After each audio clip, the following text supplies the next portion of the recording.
અંગ્રેજી અને ગુજરાતી વારના નામ આવડી ગયા છે?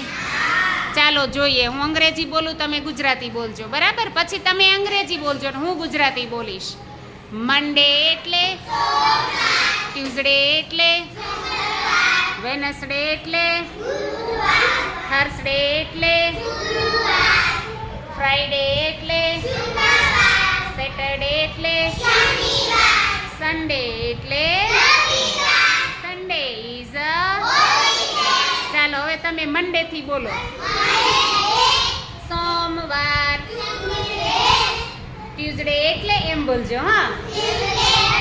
મંગળવાર. વેનસડે